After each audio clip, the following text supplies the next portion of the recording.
Bienvenue dans notre dernière vidéo. Avant de commencer cette nouvelle aventure de découverte, n'oubliez pas de vous abonner à Histoire de Poussin pour ne pas manquer des histoires fascinantes sur des cultures du monde entier.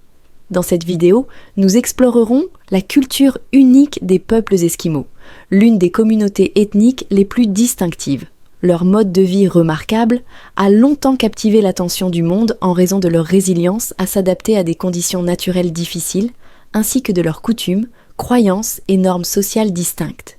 Il est important de noter que le terme « esquimau » est parfois considéré comme inexact ou offensant, car il englobe diverses tribus avec leurs propres cultures et traditions.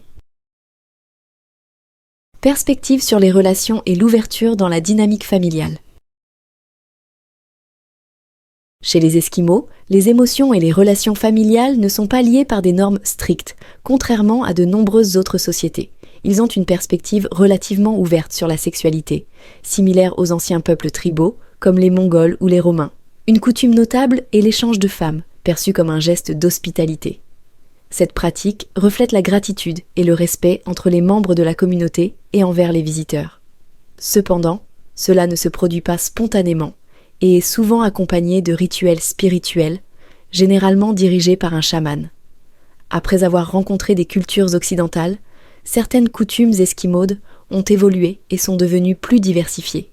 De plus, cette coutume d'échange est vue comme un moyen de renforcer les liens communautaires, favorisant l'unité dans leurs conditions de vie difficiles. Vie familiale et mariage dans la communauté esquimaude. L'un des aspects intrigants de la culture esquimaude est la pratique de la polygamie. Alors que la plupart des familles n'ont qu'une seule épouse, les hommes riches ou puissants peuvent avoir 2 ou 3 épouses. Cela reflète non seulement la richesse, mais aussi la capacité et la sagesse de l'homme. Les hommes avec plusieurs épouses sont respectés non seulement pour leur richesse, mais aussi pour la force et l'intellect nécessaires pour maintenir une grande famille. Cela reflète des pratiques observées dans d'autres sociétés religieuses, comme les Mormons avant l'interdiction de la polygamie ou les règles culturelles concernant le nombre d'épouses dans les traditions islamiques. Partager des épouses avec des invités est un autre signe d'hospitalité. Refuser cette invitation peut être perçu comme une grave insulte, obligeant l'invité à offrir des cadeaux de grande valeur en réparation.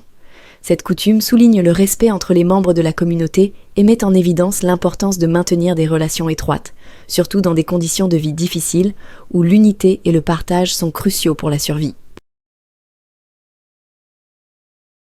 Relation unique dans la culture esquimaude. Un autre aspect unique de la culture esquimaude est que l'homme le plus puissant de la communauté peut avoir des relations avec l'épouse d'un autre homme sans que cela ne soit considéré comme une violation des normes morales. Bien que cela puisse sembler surprenant dans d'autres sociétés, les femmes esquimaudes ont également la liberté de choisir. Elles peuvent quitter leur mari pour vivre avec un autre homme sans être condamnées ou punies, sauf dans certains cas particuliers. Cette liberté dans les relations découle des conditions de vie difficiles et d'une longue culture de partage. Il ne s'agit pas seulement de survie, mais aussi d'un moyen de maintenir l'unité et la compréhension au sein de la communauté. De plus, dans les relations, l'égalité des sexes est très respectée. Les femmes esquimaudes ont le droit de prendre leurs propres décisions concernant leur vie amoureuse, y compris le choix des partenaires ou la fin des relations. Cet aspect distingue la culture esquimaude de nombreuses autres sociétés où les femmes sont souvent soumises à des normes plus strictes. Dans la culture esquimaude, toutes les décisions relationnelles sont basées sur le consentement mutuel, la liberté et la nature volontaire des parties impliquées. Coutume d'échange d'épouses et rituels spirituels. L'échange d'épouses entre couples ou membres de la communauté fait partie des rituels traditionnels, notamment sous la direction de chamans. Après chaque rituel, des échanges d'épouses se produisent souvent comme un moyen de rétablir l'équilibre dans la communauté. Ces rituels impliquent généralement des prières pour la fertilité, des récoltes abondantes et la protection contre les forces surnaturelles. Les chamans jouent un rôle clé dans la détermination du moment et de la manière de ces cérémonies, veillant à ce que tout suive les règles spirituelles. Cependant, cette coutume n'est pas répandue dans tous les territoires esquimaux, mais est limitée à certaines zones où les croyances spirituelles et les rituels conservent une grande importance dans la vie communautaire. Les invités étrangers peuvent parfois se voir offrir une épouse au sein de la communauté esquimaude, mais cela est moins fréquent et se produit principalement lorsque les filles atteignent l'âge adulte. Cela est considéré comme un acte d'hospitalité esquimaude, mais cela ne se produit pas automatiquement et nécessite le consentement mutuel des deux parties. Les filles esquimaudes sont souvent marquées de tatouages lorsqu'elles atteignent l'âge du mariage, les rendant facilement reconnaissables dans la communauté. Ces tatouages ne symbolisent pas seulement la maturité, mais aussi la transition de l'enfance à l'âge adulte, prête pour le mariage et la vie de famille. Cette coutume illustre un aspect important de la culture esquimaude, où la connexion et le partage ne se limitent pas aux possessions matérielles, mais incluent également les émotions et les responsabilités familiales. De plus, dans certaines régions, ce rituel est perçu comme un moyen de rétablir l'équilibre entre le nombre d'hommes et de femmes dans la communauté, garantissant que tous les membres aient l'opportunité de participer à une famille. Cela contribue à réduire les tensions sociales et à favoriser l'harmonie et l'unité dans la société esquimaude. Partage dans les relations familiales et communautaires. Dans la culture esquimaude, le partage ne se limite pas aux aliments et aux possessions, mais s'étend également aux relations émotionnelles. Lorsqu'un homme part à la chasse, des amis ou des parents aident souvent sa femme à traverser la solitude. Cela est perçu comme un acte de bienveillance et un geste d'hospitalité. Cela reflète le lien étroit entre les membres de la communauté esquimaude, où la survie dépend du partage et de l'unité. De plus, dans des environnements difficiles, comme les régions glacées, le soutien mutuel garantit non seulement la sécurité physique, mais aussi le bien-être émotionnel, réduisant les sentiments de solitude et d'anxiété pendant les longues absences des hommes en expédition de chasse. La tradition du partage dans la culture esquimaude reflète également un fort esprit communautaire. La survie des individus repose en grande partie sur l'esprit collectif, où chacun doit compter sur les autres pour surmonter les défis de l'environnement naturel hostile. Cette unité et ce partage ont permis à la communauté esquimaude de survivre pendant des milliers d'années dans un environnement difficile. Dans certains cas, des couples esquimaux peuvent échanger leurs épouses avec l'accord mutuel des deux parties. Cela est considéré comme une forme de mariage commun plutôt que de polygamie, et cette coutume renforce les liens entre les familles de la communauté. Ces relations servent de protection sociale, aidant à réduire les discordes et à renforcer la coopération dans tous les aspects de la vie. Cependant, les recherches montrent que cette coutume est répandue uniquement dans certaines régions et n'est pas courante sur l'ensemble du territoire esquimau. Dans d'autres régions, ces coutumes peuvent être moins pratiquées ou avoir été adaptées aux changements sociaux modernes. Les différences géographiques et culturelles contribuent également à la diversité des coutumes de partage familial dans la communauté esquimaude.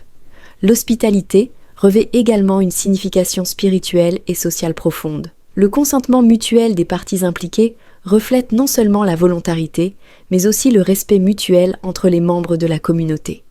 Ces valeurs ont soutenu et protégé la structure sociale des Esquimaux pendant des générations, même dans les périodes les plus difficiles.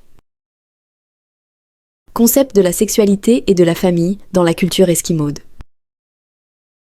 Un point intéressant dans la culture esquimaude est le confort et l'ouverture en matière de sexualité. Dès leur plus jeune âge, les enfants esquimaux sont éduqués sur leur corps et la sexualité sans aucune gêne. Ils sont encouragés à explorer et à apprendre sur leur corps à travers des jeux et des activités. Les poupées avec lesquelles jouent les enfants esquimaux sont souvent fabriquées avec des détails complets, montrant clairement les différences entre les sexes masculins et féminins. Cela aide les enfants à comprendre naturellement le corps humain et la sexualité. De plus, une coutume esquimaude particulière consiste à abandonner les nouveau-nés, en particulier les filles, si la famille ne peut pas subvenir à leurs besoins. Cette pratique n'est pas un acte de cruauté, mais plutôt une mesure de survie dans des conditions difficiles, où les ressources et la nourriture sont extrêmement limitées. Les Esquimaux croient que maintenir un équilibre entre les hommes et les femmes est nécessaire pour le développement durable de la communauté.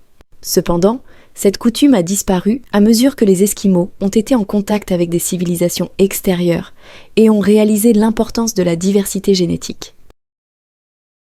Mariage incestueux et vision de l'amour. Dans certaines communautés esquimaudes isolées, les mariages incestueux ne sont pas rares, en raison des conditions de vie isolées et du manque de compréhension des dommages causés par le mariage au sein de la même famille. Les mariages entre cousins sont devenus une coutume courante. Bien que les mariages entre frères et sœurs soient rares, ils peuvent encore se produire dans certaines communautés esquimaudes.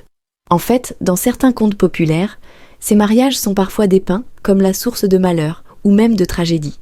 Bien que les mariages incestueux soient relativement courants, les Esquimaux ont également des légendes sur les mariages avec des personnes venues de terres lointaines.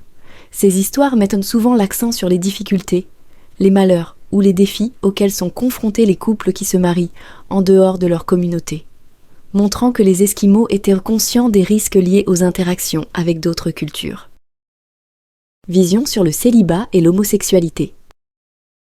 Dans la culture esquimaude, être célibataire n'est pas considéré comme une vertu, en raison du faible taux de natalité des filles pour des raisons économiques, comme l'abandon des bébés-filles.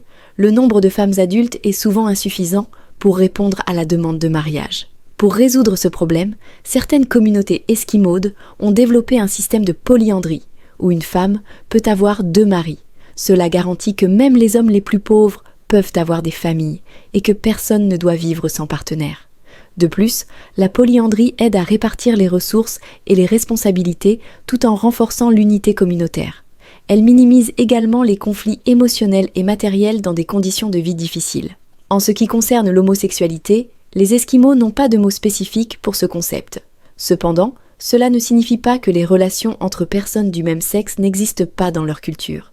Dans certaines tribus, il y a des hommes qui portent des vêtements de femmes et accomplissent des tâches féminines.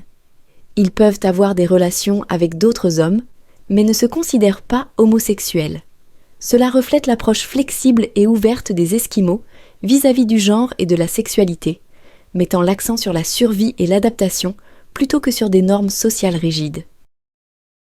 Valeurs familiales et liens sociaux. En plus de leur ouverture en matière de sexualité, les Esquimaux attachent une grande importance aux liens familiaux. L'une des expressions les plus claires de cela est le frottement de nez, appelé kunik dans leur langue. Ce geste est commun non seulement entre couples, mais aussi entre membres de la famille, notamment entre les mères et leurs enfants.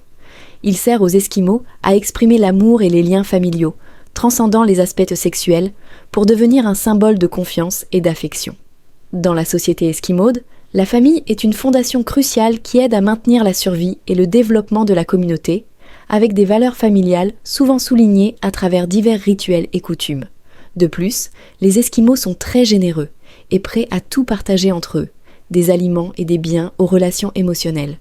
Cela découle de leurs conditions de vie difficiles, où l'unité et le partage sont vitaux pour la survie et la croissance de la communauté. Dans des environnements où les ressources sont rares, la culture du partage n'est pas seulement une option, mais une nécessité pour assurer la survie et la prospérité de toute la communauté. Ces valeurs ont permis aux Esquimaux de maintenir une forte unité pendant des milliers d'années. La culture esquimaude est un exemple remarquable d'adaptation et de développement humain dans des environnements difficiles. De leurs vues ouvertes hillbilly sur la sexualité et le mariage à leurs coutumes de partage et d'hospitalité, les Esquimaux ont construit une culture unique basée sur l'unité et le partage. Bien que ces coutumes puissent en sembler surprenantes ou même incomprises dans le contexte actuel, elles reflètent clairement les valeurs et principes fondamentaux du peuple esquimau. Que pensez-vous de la culture esquimaude ? Pensez-vous que ces coutumes ont encore leur place dans la société moderne ?